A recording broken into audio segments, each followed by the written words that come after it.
Hello. I asked EV owners what they thought about owning an EV and what was their honest opinion. Would they recommend them to someone else thinking of buying, or would they buy the same EV again? And we've had reviews of MGs, VW, Hyundai, Skoda, Tesla Model Ys and 3 from the USA, Australia, UK, Israel, Ireland and Wales, which is fantastic, and we'll have the results of that in just a moment. If you can subscribe and like, that would be great. Help me get to 1,000 subscribers. I'm not paid by anyone. I just enjoy talking about ownership of electric vehicles. I want to be honest and not giving any false information on this channel. Anyway, let's get straight into it. The first comment was from Dave Rooney in Ireland. He owns a Tesla Model 3 and says the pros are acceleration, handling, drivability, rapid charging. Cons, infrastructure could be better in some areas of Ireland, and silly questions about when the battery will die in 2 years' time from some ICE drivers. That's quite funny. Now, Andy in Dorset in the UK said he owns two EVs, an Enyaq IV60 and a Tesla Model 3. He said had the Skoda for 20 months and the Tesla for 10 months. Both are charged at home 90% of the time using off-peak charging, so it's costing him, he says, less than 2p a mile. Well, that's very good. He says he enjoys the ease of driving EVs and will never buy another ICE car again. He said he likes the build quality, size of the Enyaq and the efficiency of the Tesla. He says he tends to use the M3 for road trips because of the reliability of Tesla superchargers. Yep, that makes a lot of sense. And the Enyaq for transporting bikes, etc. Now, Phil Green in South Wales has a Tesla Model Y and says, great car, but too expensive. I assume he means the purchase price rather than the actual charging of it. Stephen Gower said, I have a Hyundai Kona Ultimate here in the UK. The car is excellent but too small for our needs, but it was the best choice by a mile when he ordered it, he says. The public charging network here is very poor, but Tesla are slowly opening up to other makes and the network is fantastic. He says he loves the car, love EVs, just wish it was bigger. So, thanks, Stephen. It's interesting that non-Tesla owners are looking to Tesla supercharging for charging, as public chargers are not great. And I've heard BMW and Volkswagen owners especially complain that only Tesla drivers can charge at all Tesla superchargers. But you know what? In 2014, when Tesla opened their very first supercharger in London, how much did BMW and Volkswagen invest in UK superchargers? Not very much. In fact, they were quite against EVs at the time. That was in 2014, and I'm not sure that very much has changed since then. So, in other words, Tesla have invested at a time when most people thought it was crazy. I did. I saw some Tesla superchargers years before I had one. I thought, why do they need all those? Well, I can see the point now. BMW got together a number of legacy automakers and formed Ionity, which was and still is one of the most expensive public chargers. Comparing Ionity to Tesla, there was just no comparison.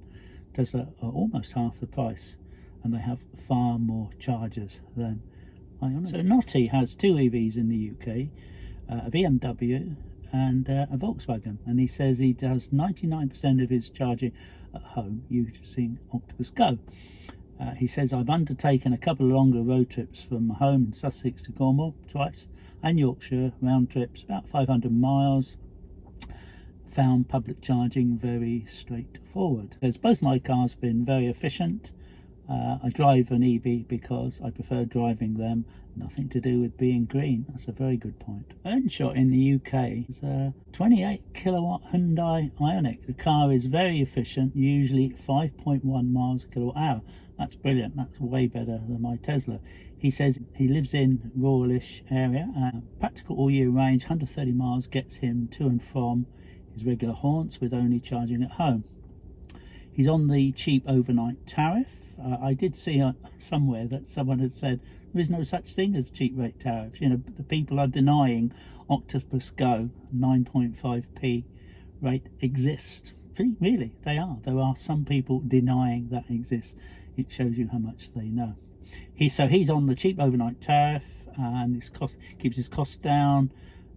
Public charging, he can always get up to 95% in half an hour. Problems are usually related to the chargers not working properly, and also a problem of busy times, bank holidays, weekends.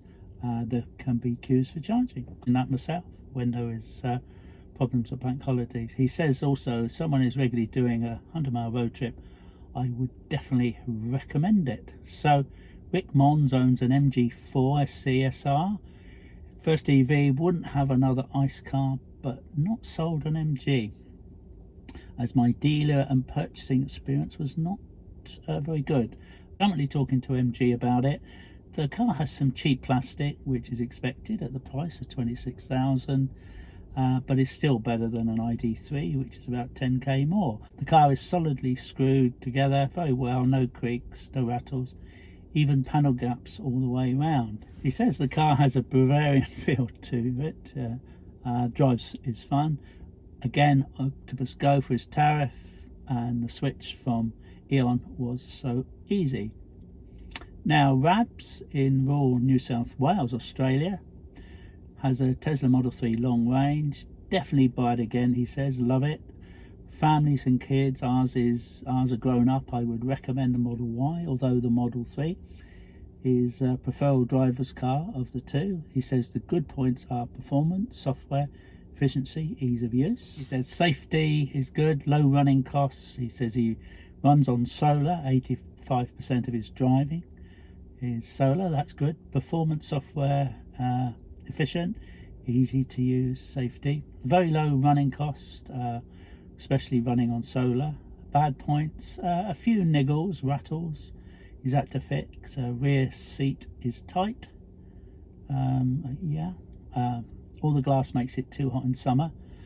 Thanks, Rab. Yeah, even in the UK, when we had some decent weather, not that we have at the moment, there's no fear of that, but last month, we had some really hot days, and it was getting pretty hot in here, and I wondered how people get on in down under and California and places like that.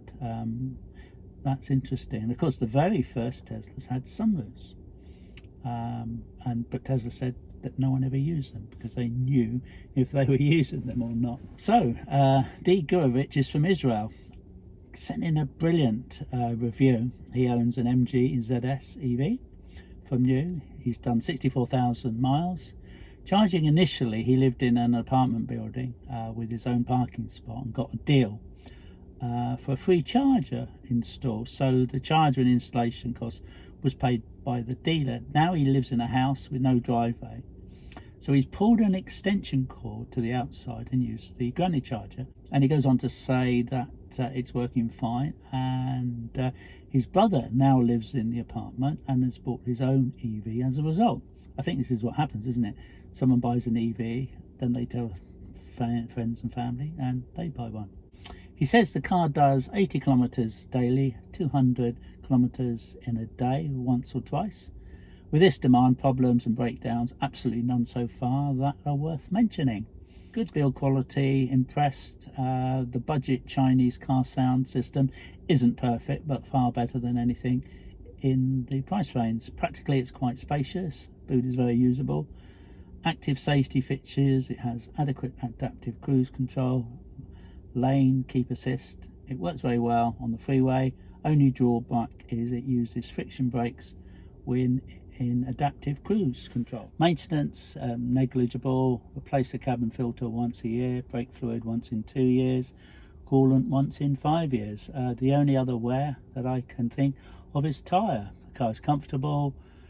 Steering wheel doesn't adjust to reach. The seatbelt doesn't quite adjust for height. Otherwise, it's fine. It's about the cheapest car EV you can buy on the market. He says the heat sun insulation is non-existent, so had to tint the sunroof, rear windows. Also applied UV screen taps on front windows and windshield. Thermal management, unlike Tesla, doesn't work when the car is OTT. Rapid charging, 50 kilowatt is adequate to get you where you're going, but the charging graph isn't great, and I managed to get stuck for a wasted hour several times. Luckily the country is small and trips beyond range of 230 kilometres are not very frequent. He says the bad headlights, the bulbs are horrid. Luckily there are replacements which are much better. Suspension, they didn't change it from the gas counterpart and added 400 kilograms of weight. It's a result, it rides like an Opel Omega with 200,000 on the clock. Would I buy one knowing all of the above? Absolutely, he says. Would I buy one again? I might, given that they sell a facelift version with more range. But I would rather go for the MG4 next, he says. So there you go, he would buy it again after all of that. The main motivation for owning EV was saving money, and so far as I calculate in fuel costs alone, driving this is 4 times cheaper compared to a gas car, road tax is 3 times cheaper, and maintenance is 3 times cheaper. So that's quite a review. Thanks very much. Steve Gurovich. Now Sorky says he's thinking of getting a Tesla 3 used, but he can't charge it at home. He lives in Germany, moving back to the UK. He says there are lots of them here now, and charging network is way better here in Germany than in the UK. So that's someone who hasn't got one, but who's thinking of getting one. Longs Nosum in the USA, hope I'm saying that right, takes delivery of a new EV this week. Favourite points are the small size, efficient, good range, affordable price. Downsizes, slow charging speed with the Bolt EV, but most charging is at home, so not a big deal. Interesting small size for a Chevy Bolt, which would be quite big here in Europe. These are all honest reviews from EV owners from all over the world. It's quite fantastic. None said they regretted buying one. The most complaints were about individual models, finish, cheaper models, and price of some of the dearer models, and public charging network. So what do you think? Please leave your comments below.